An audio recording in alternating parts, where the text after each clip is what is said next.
Grado 2. Explain the importance of container integrity in preserving product quality and safety.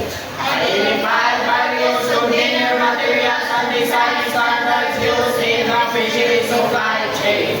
Understand proper sealing and quality checks with icing, ice, RSW. Thank you. So now our lesson for today is all about container integrity and cooling. So what do you mean by container integrity and cooling, Mr. Ivo? Well, You should identify the container integrity while reserving yung cooling. What is cooling? Container integrity. Container integrity. What is container integrity? container integrity, ma'am. Yes. Well, so practical guidance for fishery supply chain messengers. Preserve product quality. Well, container integrity is how will you use container in cooling. So, I don't have much knowledge about that, ma'am, so I'm sorry. Okay, And that will now, be all. how Thank you. about the others? Yes, Mr. Dio. About the container integrity in terms of the fish, ma'am. And cooling, syempre, if ang inyong container is leak-on, di na basta-basta mabuak. And in terms sa cooling, most technique sa mga isda is buta, i-compact nilang ice, using of ice, ma'am. And ang uban sa mga deliver, air condition ang box ma'am, labi ng rumban. Yan ang datulong Very technique. good, Mr. Dio. Wow, great mo pala, So when we say, based on Mr. Dio's answer, no, when we say container integrity, it refers to the conditions and reliability of your container. So, kailangan sa ating walang tawon ang physical, no, appearance of the container. Dito ba siya for storage? Dito ba siya for long distance? Yes, kasi pag-usap siya, bakit fragile na siya nga container. So, when we say cooling, no, it is a process of maintaining temperature inside the container to prevent or to preserve fish, no, to preserve its freshness and shelf life. Yes. So, these two factors are important because it prevents, it preserves product quality as what I have said, no? It prevents contamination and minimize economic loss. So, through this proper container design, sealing, and cooling techniques, we ensure that our product is safety at the same time, no? And fresh as well. The quality is So now let's move on why container integrity matters. So just like what I have said, just like what Mr.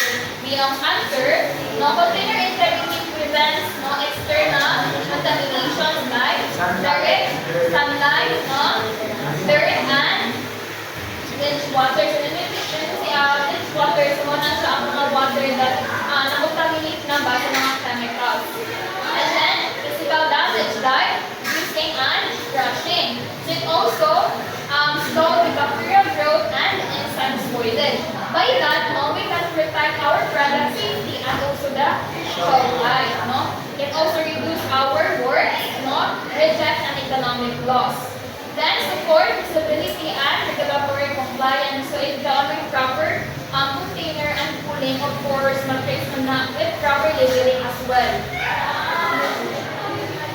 And then container materials and design standards. So we have many different types of container. So when we say HDPE issues, so ginagamit ko siya sa mga large scale vessels na nagmamakuha ay ang isda. commercial Yes, vessels. mga commercial vessels. So, lahat lang storage ang mga fish to prevent or preserve it, shelf life, and freshness. Then, sa styrofoam boxes, kung natin siya makita kasagaran, diba, sa mga, Sa isdaan, palengke. yes, sa market, no? Mga vendors o Yes. vendors of craft. Yes, mga small vendors, mga small scales, naman. Fishers. Fishers. Oh. Yes, yung pati mga sellers. But, ang styrofoam lang is hindi siya yung Durable. yes, durable.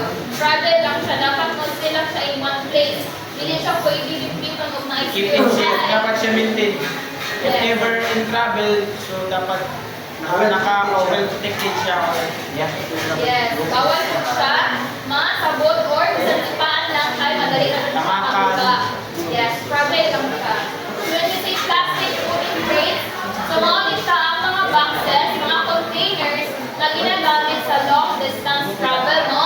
Kanang mga export or import sa mga product, kahit tungkol kay durable man siya, hindi siya safe sa styrofoam na dali lang mabuba.